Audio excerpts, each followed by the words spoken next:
तो पिछली वीडियो में आपने देखा कि कैसे एक एक्सीडेंट ने मेरी पूरी लाइफ चेंज करके रख दी और कैसे मैं उससे उभरने की कोशिश कर रहा हूँ।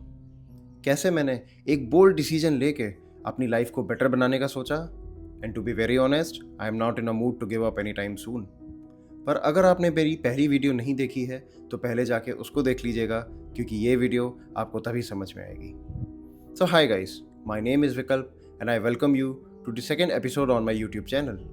और आज मैं आपको वो बताने जा रहा हूँ कि what all I lost after my 6 retinal surgeries. बचपन से मैं बहुत ही एक एक्टिव इंसान था। Cricket, badminton, cycling, running, jogging मैं सब करता था। घर के रोज़मर्रा के काम जो लड़के करते हैं, मेरे लिए भी एक आम बात थी।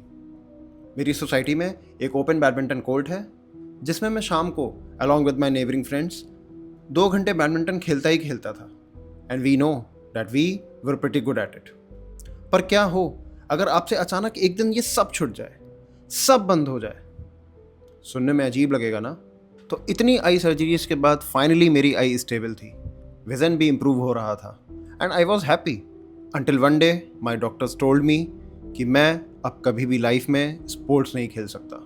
And this brings me to the first thing that I lost is all the sports. क्योंकि रेटिना हमारी आई का एक बहुत ही फ्रेजाइल पार्ट होती है, इसलिए मैं अपने हेड को या अपनी बॉडी को बहुत ज़्यादा जर्क नहीं दे सकता, क्योंकि इससे मेरे रेटिना पे फिर से इम्पैक्ट आ सकता है and it could lead to retinal detachment again, जिसका सिर्फ एक ही सल्यूशन है, दोबारा से सर्जरी।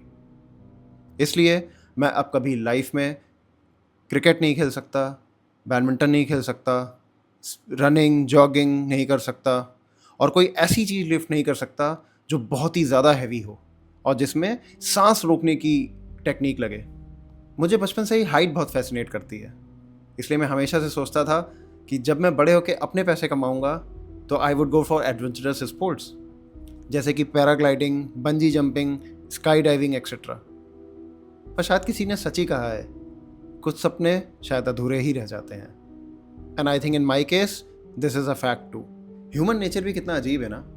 एक फिट इंसान, एक नॉर्मल इंसान हर उस चीज़ की ख्वाहिश रखता है जिसको वो पाना चाहता है और उसके लिए वो काम भी करता है।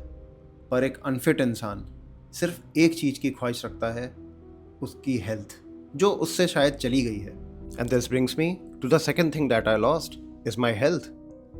मल्टीपल सर्जरीज होने की वजह से मैं 2 साल तक ऑलमोस्ट घर में ही था, इसलिए मैं फिजिकल इनएक्टिव था and that took a complete toll on my health. High cholesterol levels, inconsistent blood sugar levels, anxiety, insomnia, loss of muscle mass, depression, anger issues. I have faced it all. मैंने अपनी life में उस period में ये सब face कर लिया जिसके बारे में कभी मुझे पता ही नहीं था। बट क्योंकि मेरी आई अब पहले से स्टेबल है, इसलिए मैं अपनी हेल्थ पे दोबारा से ध्यान दे पा रहा हूँ। माई डॉक्टर्स हैव एडवाइज मी कि मैं जिम ज्वाइन कर सकता हूँ, बट विद अ परमिशन कि वहाँ पे मैं 5 किलो की डंबल से ज़्यादा नहीं उठा सकता। हाँ, पता है 5 किलो डंबल बहुत लाइट होते हैं, लेकिन at least something is better than nothing. मैंने कभी अपनी लाइफ में जिम ज्वाइन नहीं किया है, इसलिए I have absolutely zero knowledge about it. But मैं ट्राई करूँगा कि मैं कंसिस्टेंट रहूँ और जो मेरा मसल मास खो गया है मैं उस पर वर्क कर सकूँ। The third thing that I lost is my career. मैंने अपनी पिछली वीडियो में आप सबको बताया था कि जिस दिन मेरी आई की सर्जरी हो रही थी उस दिन मेरा फाइनल इंटरव्यू शेड्यूल्ड था। क्योंकि उस सर्जरी के बाद मैं 1 महीने तक स्ट्रिक्ट प्रिकॉशन के साथ बेड रिडन था, इसलिए उस दौरान मेरे 2-3 इंटरव्यू और भी छूट गए। Had I got a chance to give those interviews, I would have landed myself in a tier 1 और टीयर 2 MBA कॉलेज, जिसकी वजह से शायद मैं फाइनेंशियली स्टेबल होता, फाइनेंशियली फ्री होता। पर आज मैं अर्न कर तो रहा हूँ, लेकिन उतना नहीं कर रहा जितना मैं जॉब में होके कर रहा होता। But I tell you precisely that I am happy.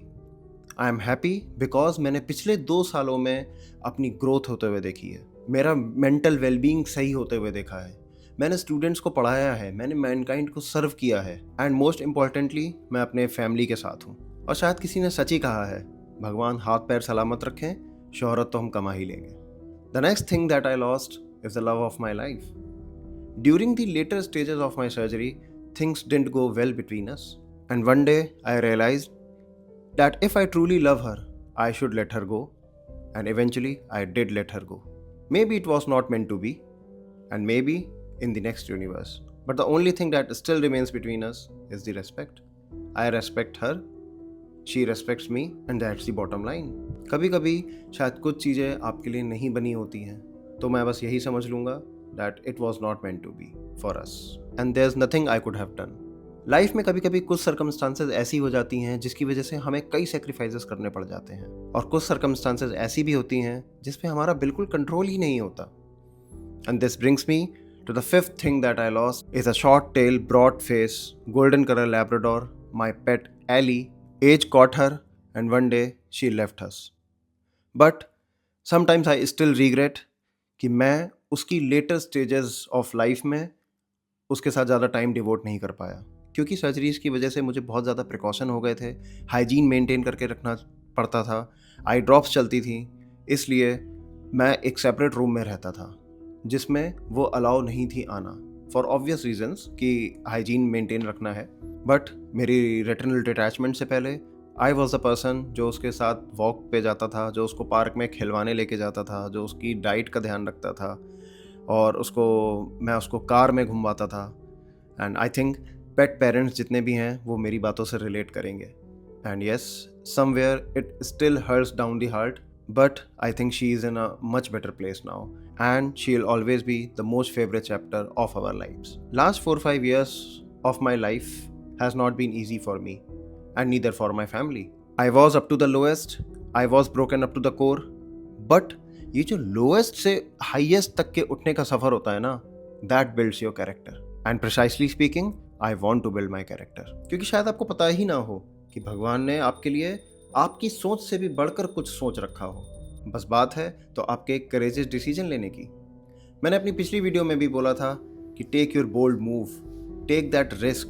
अगर आप किसी एंटरप्रेन्योर या बिजनेसमैन को फॉलो करते हैं तो one thing is common that they will say कि टेक दैट रिस्क.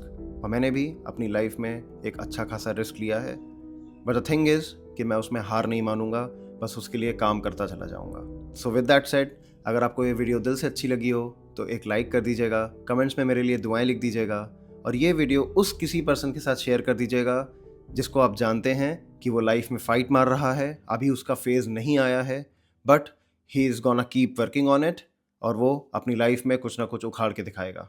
मिलते हैं किसी और वीडियो में. Thank you so much for watching, and please take a very good care of yourself. Bye bye.